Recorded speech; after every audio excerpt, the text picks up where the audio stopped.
Hi guys, welcome back to my channel. Thanks for joining me again. So today we're going to be talking about the top 5 things that you need to consider before building a pool. Okay, so at number 5 I put down electricity bill.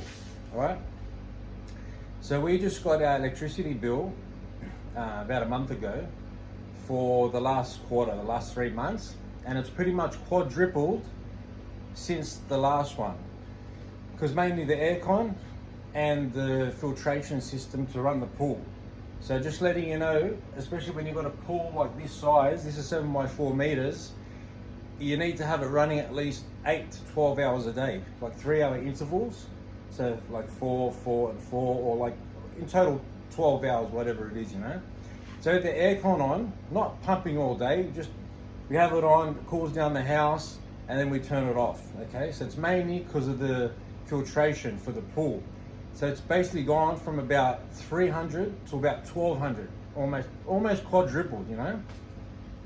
So it's something to keep in mind before you build a pool, because if you're a bit of a tight ass or you're a bit frugal with your money, a pool ain't for you. I'm just letting you know now, it's expensive. There's all these extra costs in that, including the power bill, the chemicals, the maintenance, all that sort of stuff. So you got to factor all that in, you know what I mean? So just get ready for that. We're thinking about getting solar panels, so that will bring down the pool costs, but you got to outlay about 10-15 grand, then you get a bit of a rebate from the government, so that'll bring it down. But long term, it'll pay off. But if you don't want to get that, you just want to pay your bill like just normally, just letting you know it's going to pretty much quadruple, all right? So the next thing is the council submissions, right? So what I mean by that is, so when you're designing your pool and your backyard, and say for example, you've got your pool here, you want to have your deck chairs there, cabana over there, all that sort of stuff, right? You got to keep in mind the pool builder will say, yeah, but then when it comes for the council submissions, they're going to go over it, and it's really up to them. They'll be like, no, you can't have this, that. The neighbour's complaining about what you want to have over there. This bloke's not happy about this. All this sort of stuff, you know what I mean? So it's not, you don't really get exactly what you want. The pool's too big for the backyard, and ratios as well. So you've got to have enough like grass, like ratio of grass compared to pebbles, compared to concrete, compared to trees, all that sort of stuff. So you've got to follow what they want. It's not about what you want, because you'll see when they come back, they're like, nah, you've got too much of this, not enough of this. You've got an easement at the back, it's too close to the boundary line, all that sort of stuff, you know. So it's not even what you want. You got to follow what they want. Even though it's your backyard, it doesn't matter. You got to follow exactly what they want. So don't get too upset when they come back with, no, you can't have that, you've got to get a smaller pool and all that sort of stuff. So you've got to keep that in mind as well, you know what I mean? Number 3, understanding tiles. This is a big one too, because when me and my wife were looking for the tiles, right, you got sandstone, you got porcelain, you got travertine, there's heaps of different types, you know, and everyone tells you different things. Some people will be like, nah, you need the 10 mil, then you need the 20 mil, you got to have 30 around here, you need these coping tiles. It's complicated, you know what I mean? Everyone's saying different things, you get mixed messages, then you got to decide how much you want to spend. Some tiles go up to 250, 300 a square meter. So if you've got a lot of squares, like this is 50 squares, it's a lot of money, you know?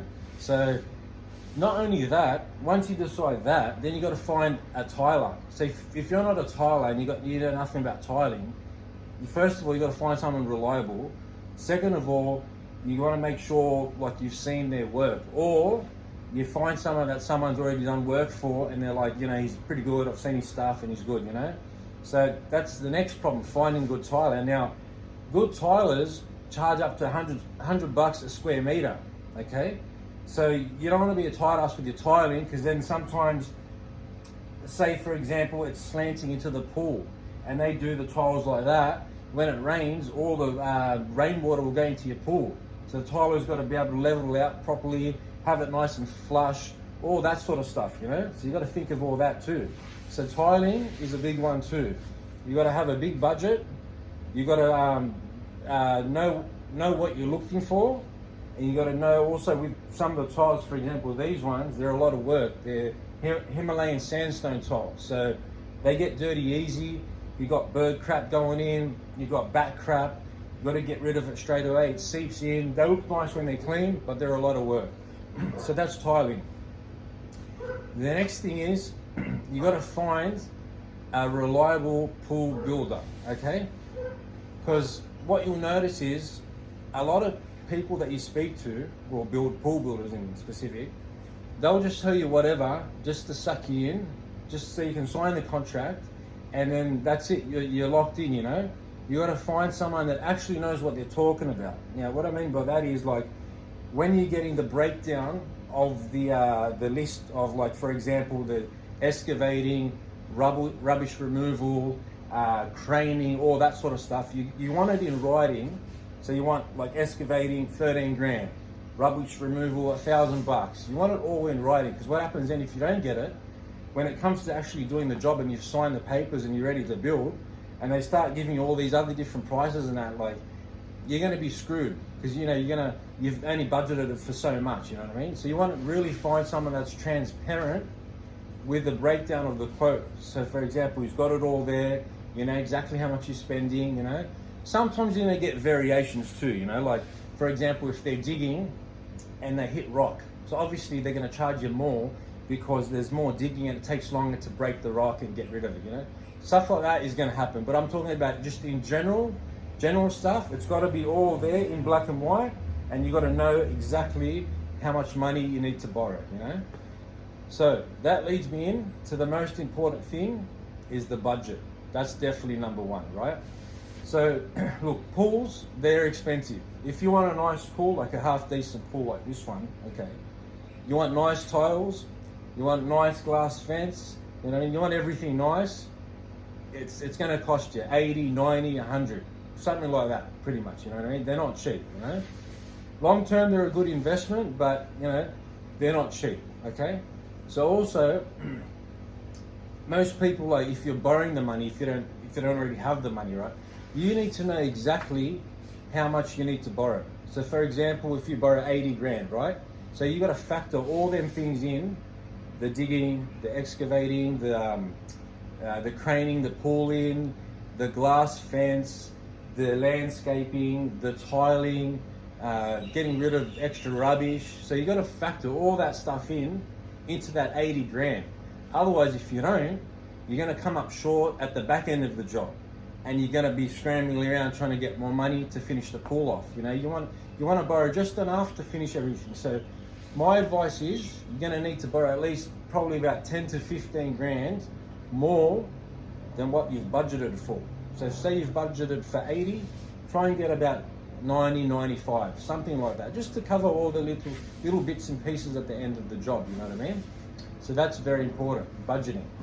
So especially when you get going for the quotes and that, make sure you get it all in writing. It's all like broken down into like different sections, and you want someone that's transparent, because we found out, like, a lot of people that just giving you like wishy-washy answers, and it's like you get the vibe straight away where this guy's a bit dodgy, or I don't know about this guy, you know. When you find someone, they're just giving straightforward answers, and you get the vibe where they know what they're talking about, they're not going to let you down. Make sure they haven't been on Current Affair or anything like that, you know. Check Google reviews, all that sort of stuff, and then yeah, go from there. So that's pretty much it. So number 5 is the power bill. 4 was the council submissions. 3 is tiling, that's very important. 2, you've got to find a reliable builder, do your Google reviews, word of mouth, you know, just do all your checks and that. And the number 1 thing is the budget. So make sure you've budgeted for all them things that I've just chatted about. And yeah, that's about it, man. So they're the top 5 things you need to consider before building a pool. So that's it, guys. If you've enjoyed the videos, please hit the like button and subscribe to the channel. And I'll see you on the next one. Thank you.